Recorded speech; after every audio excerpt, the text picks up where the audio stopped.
Let's talk about the broader economy right now. We are watching a worldwide energy crisis unfold right before us, guys. And I'm really getting nervous. I will say, I don't get nervous about a lot. You don't know me as a fairly anxious person, do you? Am I like an anxious person?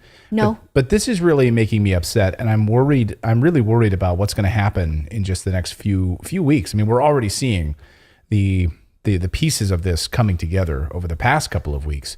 As it relates to the energy crisis. It's a moving target right now. A couple of headlines today, though, that caught our attention. We wanted to bring them to you here on the show.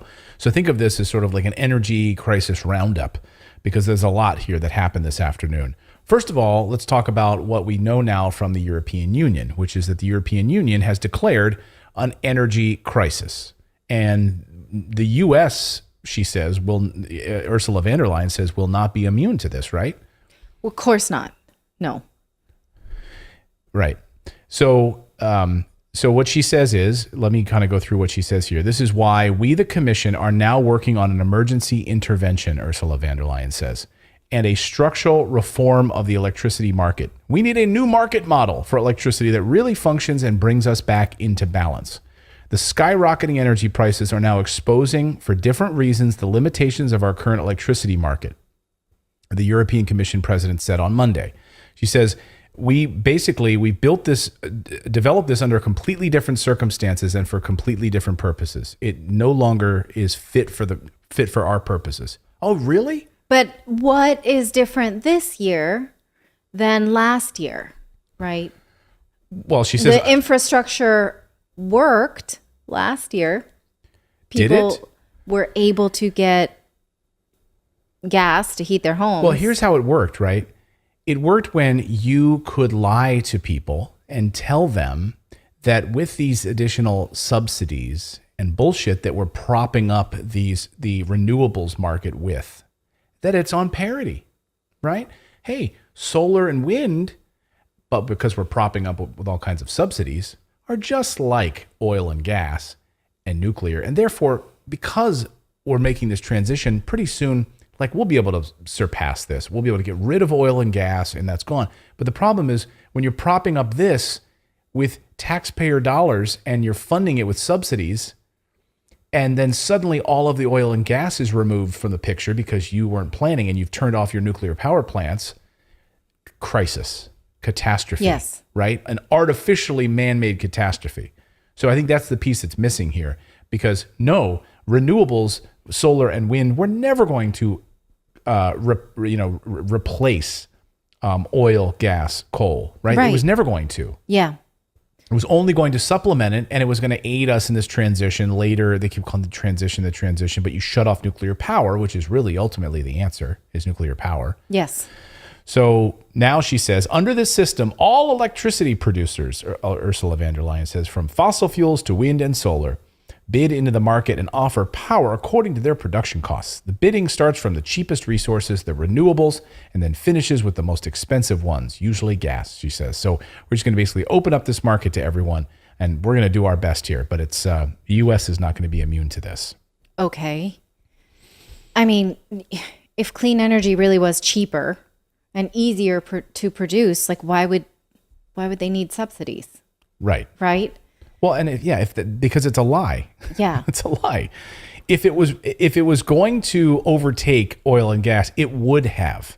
Yes. It would have. And we're not talking about like the fact that clean energy is not worth doing. Of course it is. We all want a clean planet. This is a mutual goal, right? Right. But we also don't want poor people to freeze in the winter, right? And so the renewables that we have right now are things that politicians just take pictures in front of, right?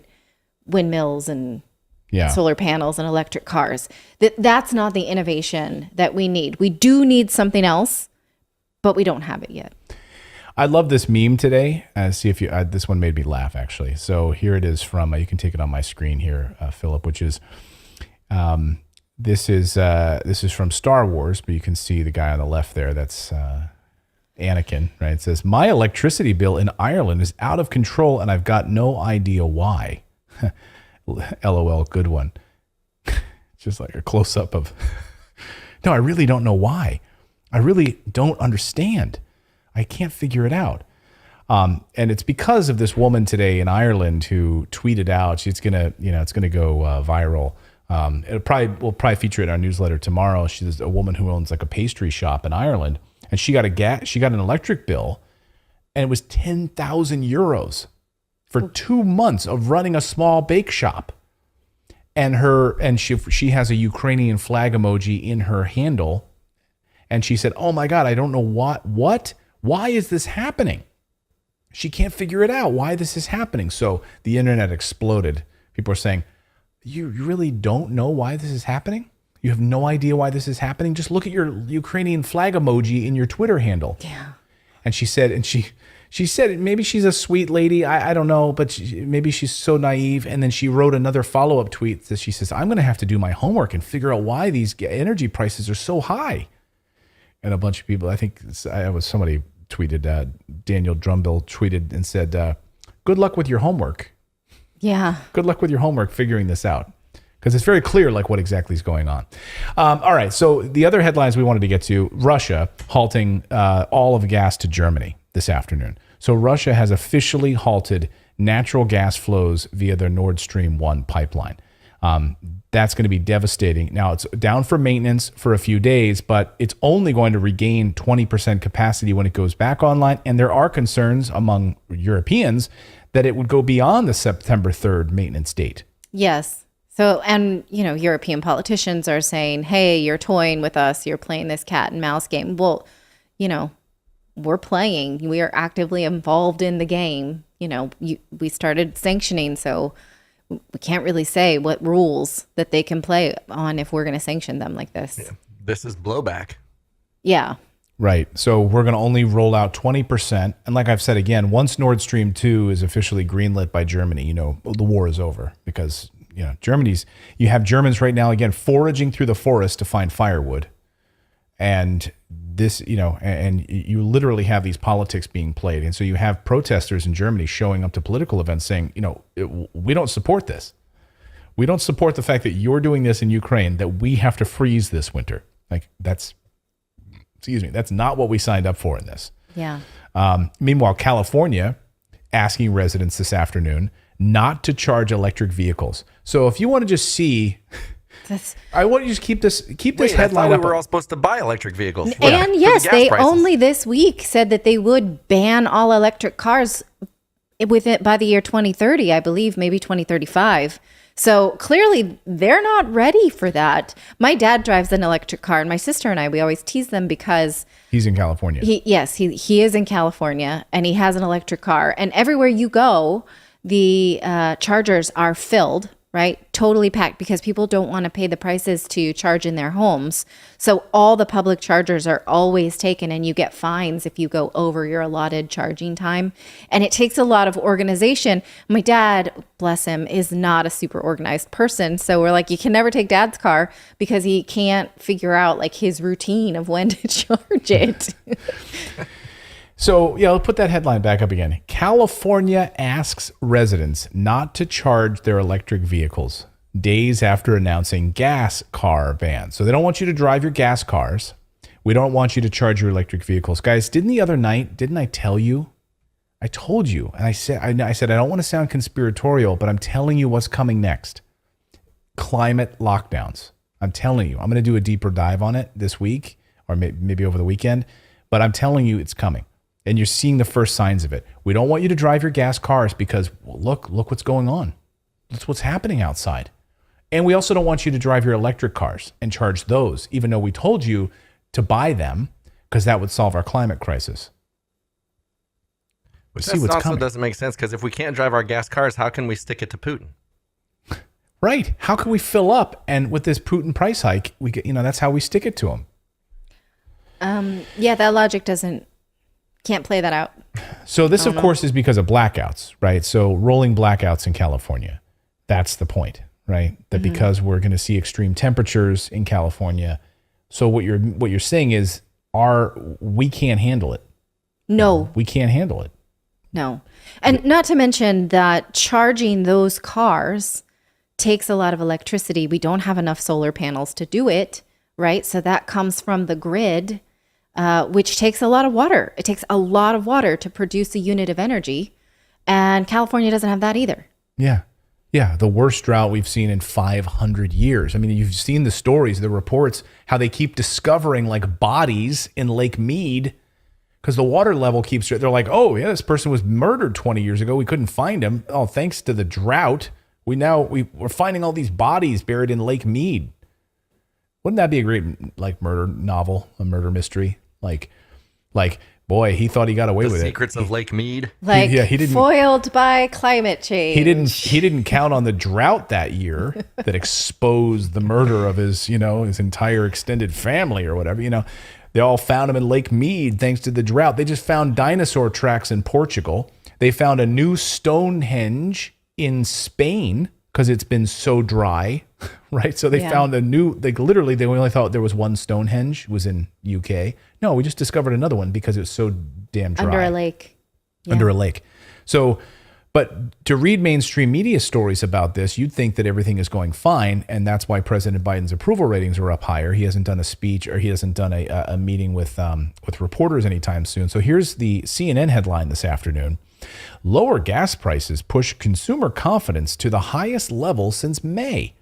So good news in the economy, according to CNN Business. Lower gas prices push consumer confidence to the highest level in May. So people are going back to the stores. But that doesn't mean that they feel good. It means they feel less shitty.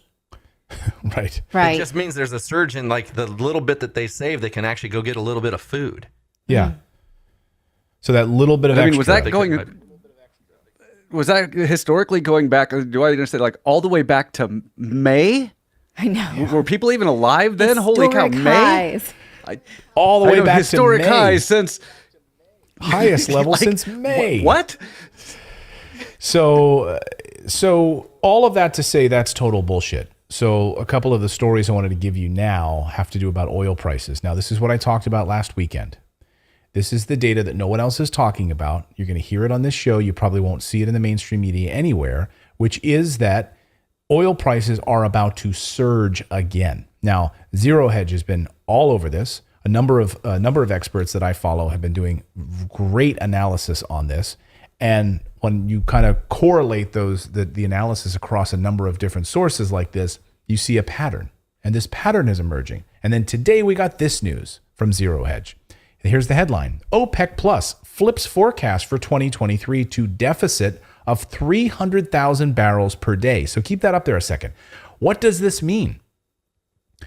This means what we've long predicted, that when President Biden flew to Saudi Arabia and asked them to increase production, we knew it wasn't going to happen. They shook his hand, they did the little Saudi Arabian fist bump, and they said, yeah, we'll look into it. We'll look into it. Oh, they looked into it. And now the opposite is going to happen. OPEC Plus announcing their forecast, they're going to be cutting 300,000 barrels per day in production. What does that mean? Inflation. Skyrocketing prices. Yes. Skyrocketing gas prices. And you don't believe me? Here are the diesel prices over the past few days, already going back up again. Look at the diesel prices. For the week of August 29th, nationwide price of diesel just jumped $5 per gallon, up from 4.9 per gallon for the previous week. All coming. Just diesel prices. So again, gas prices set to explode over the next few months thanks to OPEC cutting production. That's what it comes down to. OPEC cutting production. Again, it had nothing to do with Vladimir Putin. It had to do with the United States and Europe deciding that it was not going to get additional resources of gas and oil from Russia, while at the same time OPEC cutting production. In order to support Ukraine, which we talked about how that support's going in segment 1, so it all comes full circle. So get ready, guys. I know this like ebullience right now that the press is like, like licking President Biden's boots, saying, see, things are turning around again. He's doing great. That's how the mainstream media is spinning this. Well, we have a speech by President Biden tomorrow, scheduled for Thursday afternoon, September 1st, I believe. He is supposed to address the soul of the nation. So if you were feeling that you need some healing in your soul, we may get some. I'm looking for that soul healing. Yeah. I just, lower my gas prices, please. And let me actually use the electric car that I bought because you told me to. Like that was 3 times as expensive. Yeah, are those politicians going to retract that now? They're going to be like, I know we said to buy electric cars, but now that we think about it, just walk. Just start walking, ride a bike. Or can you put your feet down like Fred Flintstone? That would work too.